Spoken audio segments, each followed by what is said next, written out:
দফাগুলো যখন পাঠ করা হবে আপনারা সকলে হাত নেড়ে সমর্থন জানাবেন ইনশাআল্লাহ।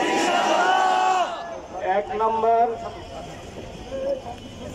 বাংলাদেশস্থ ফ্রান্সের রাষ্ট্রদূত কর্তৃক প্রিয় নবী মুহাম্মদুর রাসূলুল্লাহ সাল্লাল্লাহু আলাইহি ওয়াসাল্লামের বিরুদ্ধে অবমাননাকর কার্টুন ছবি প্রকাশ বন্ধের নির্দেশ প্রদান করতে হবে এবং মুসলিম বিশ্বের কাছে নিঃশর্ত ক্ষমা চাইতে হবে। 2 নম্বর দাবি, ফ্রান্সে বসবাসকারী মুসলমান নরনারী পুরুষের উপর জুলুম নির্যাতন বন্ধ করতে হবে। তাদের ধর্ম পালনের অধিকার নিশ্চিত করতে হবে এবং যে সমস্ত মসজিদ বন্ধ করে দেওয়া হয়েছে তা খুলে দিতে হবে। 3 নম্বর, ফ্রান্সের সাথে সকল প্রকার আমদানি রপ্তানি বন্ধ করে দিতে হবে। তাদের তৈরি যত প্রোডাক্ট সকল প্রকার পণ্য বর্জন করতে হবে।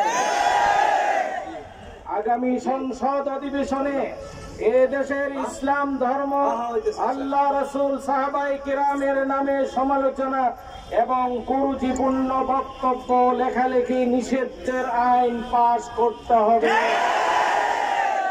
5 নম্বর দফা, যে সকল সোশ্যাল মিডিয়ায় নবী, রাসূল ও মসজিদ মাদ্রাসা আলেমদের বিরুদ্ধে অবমাননা করে সমাজে বিশৃঙ্খলা সৃষ্টি করে তাদের আইনের আওতায় এনে বিচার করতে হবে। 6 নম্বর দফা, নারী নির্যাতন ও ধর্ষণ রোধে নারীদের সম্মানজনক কর্মস্থল, নিরাপদে চলাচল, ইসলামী শরিয়া পর্দার বিধান ও শালীন পোশাক পরিধানের বিধান করে আইন পাস করতে হবে।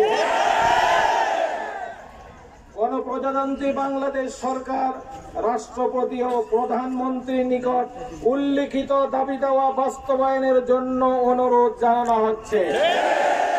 কেরানীগঞ্জের সর্বস্তর, অন্যথায় তাওহীদি জনতা আরো কঠোর কর্মসূচি দিতে বাধ্য হবে। এই 6 দফা দাবিতে আপনারা সকলে একমত আছেন? ভবিষ্যতে যদি সর্বস্তরের উলামায়ে কেরামের পক্ষ থেকে আরো কোন কর্মসূচির জন্য যদি আপনাদেরকে ডাক দেওয়া হয়, আর যদি আল্লাহর রাসূলের সম্মান রক্ষার জন্য যদি আমাদের জীবন বাজি রেখে রক্ত দিতে হয়, আপনারা প্রস্তুত থাকবেন?